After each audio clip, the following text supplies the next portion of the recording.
आज हम सबसे पहले आपको पश्चिम बंगाल की मुख्यमंत्री ममता बनर्जी के मुंबई दौरे के बारे में बताएंगे। इससे दो बहुत बड़ी बातें निकल कर आई हैं।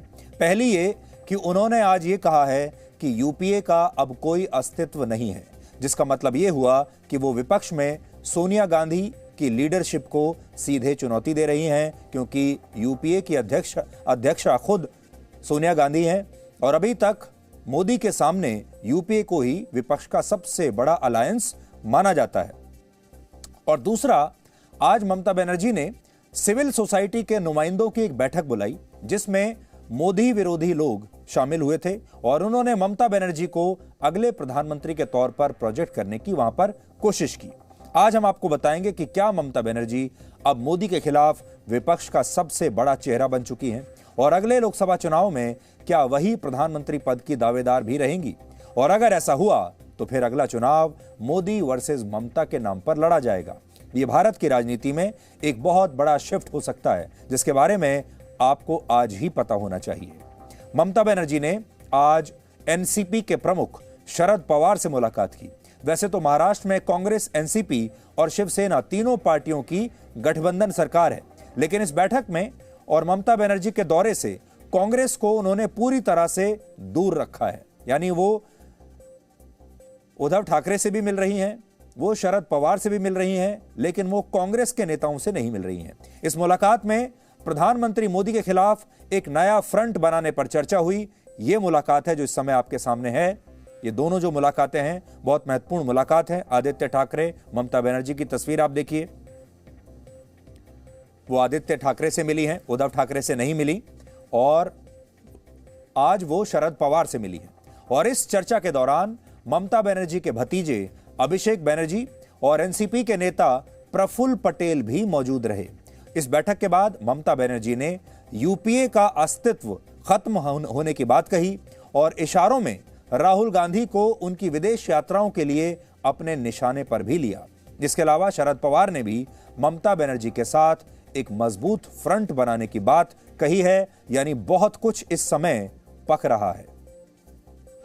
मेरे को मन था कि आज जो परिस्थिति चल रहा है देश में, जैसा फैसिज्म चल रहा है, इसको खिलाफ में एक स्ट्रॉन्ग अल्टरनेटिव फोर्स बनाना चाहिए। अकेला कोई नहीं कर सकता है, जो स्ट्रॉन्ग जिधर में है उसको लेके करना पड़ेगा। इसी के लिए Sharad ji is the senior most leader. बहुत दिन से हम सारद जी का साथ में काम किया है। इसी के लिए मैं सारद जी को साथ पॉलिटिकल कर्टेसी और डिस्कशन करने के लिए आई हुई है। एक अल्टरनेटिव स्ट्रॉन्ग होना चाहिए जो लड़ाई करते हैं। अगर कोई लड़ते नहीं है तो हम क्या करें? हम चाहते हैं कि सबको लड़ाई करना है, लेकिन में रह के क्या यूपीए, अभी यूपीए नहीं है। यूपीए क्या है? तैयार करेगा बैठ के। कांग्रेस के बिना नहीं, कांग्रेस या किसी को बिना। सीधी बात एक है कि those who are against BJP, if they come together, they are welcome.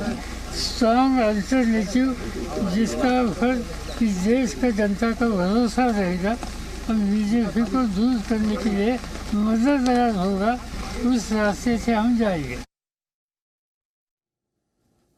Mamata Banerjee ने कल महाराष्ट्र के मुख्यमंत्री उद्धव ठाकरे के बेटे आदित्य ठाकरे से भी मुलाकात की थी। अब तक आप एनडीए के खिलाफ विपक्ष में यूपीए को ही देखते थे। यूपीए विपक्ष का सबसे बड़ा फ्रंट था और इसकी अध्यक्ष सोनिया गांधी थी, लेकिन आज यह गठबंधन अनौपचारिक रूप से एक तरह से मान लीजिए टूट गया है और तृणमूल कांग्रेस ने इसमें सेंध लगा दी है, जो पहले यूपीए का हिस्सा हुआ करती थी। ये एक नई तरह की राजनीति है जिसमें वर्ष 2024 के लोकसभा चुनाव के लिए प्रधानमंत्री मोदी के खिलाफ एक नया मोर्चा बनाया जा रहा है, जिसे ममता बनर्जी हो सकता है आगे चलकर लीड करें। और इसके दो बड़े मायने हैं। पहला ये कि आज की टीएमसी एक तरह से नई कांग्रेस बन गई है और कांग्रेस ने जितनी स्पेस छोड़ी है उसको अब टीएमसी भर रही है। कांग्रेस के बड़े बड़े नेता भी टीएमसी में जाकर शामिल हो रहे हैं, जिसमें उसने विपक्ष से कांग्रेस को लगभग अब साफ कर दिया है और खुद कांग्रेस की जगह लेने की कोशिश कर रही है।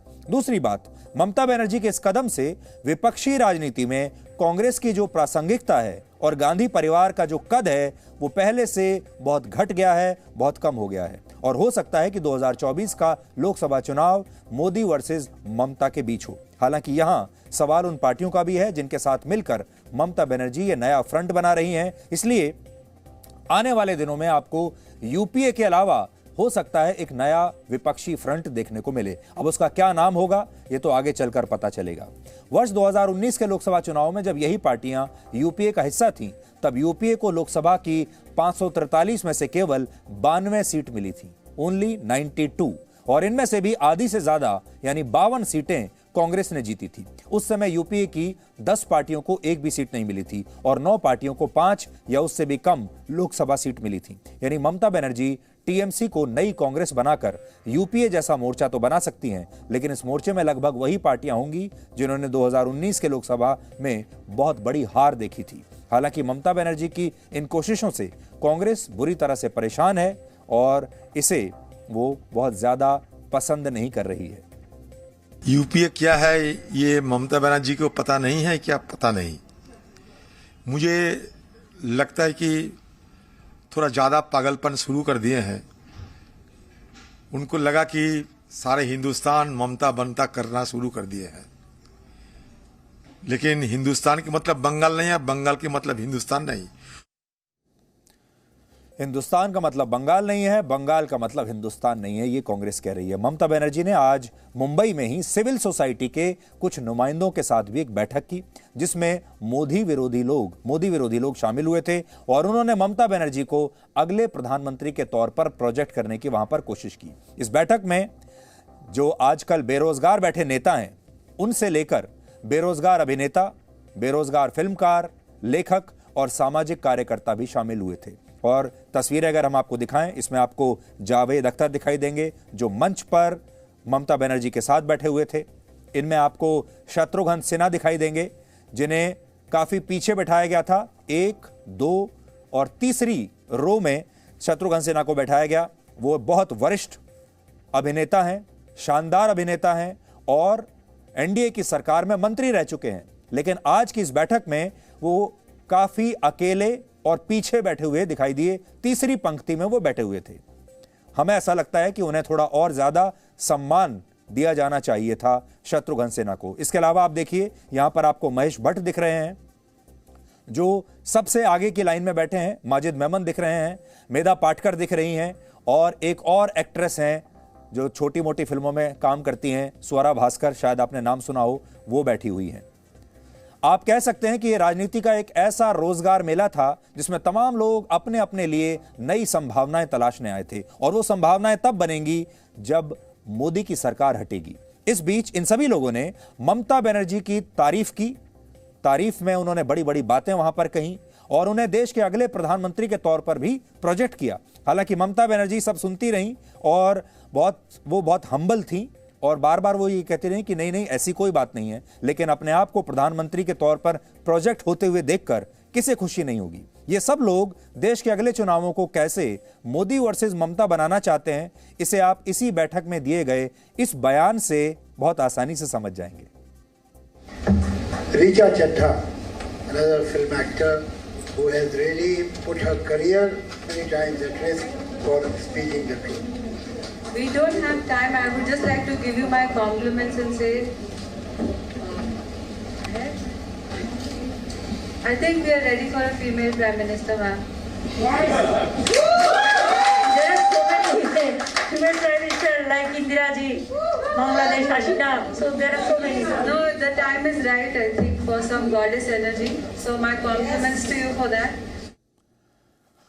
तो यहां कहा जा रहा है कि अब देश एक महिला प्रधानमंत्री के लिए तैयार है और जैसे ही ये कहा गया वैसे ही वहां पर तालियां बजने लगी और ममता बनर्जी को भी बहुत अच्छा लग रहा होगा। खास बात यहां पर यह है कि ममता बनर्जी और शरद पवार जो दोनों आज मिले, ये दोनों ही पहले कांग्रेस पार्टी में रह चुके हैं और अब ये नया फ्रंट बना रहे हैं जिसमें शायद कांग्रेस पार्टी की या तो कोई जगह ही नहीं होगी और होगी भी तो कम से कम शीर्ष पर तो बिल्कुल नहीं होगी। Presenting B News app available on Google Play and App Store. Download it now.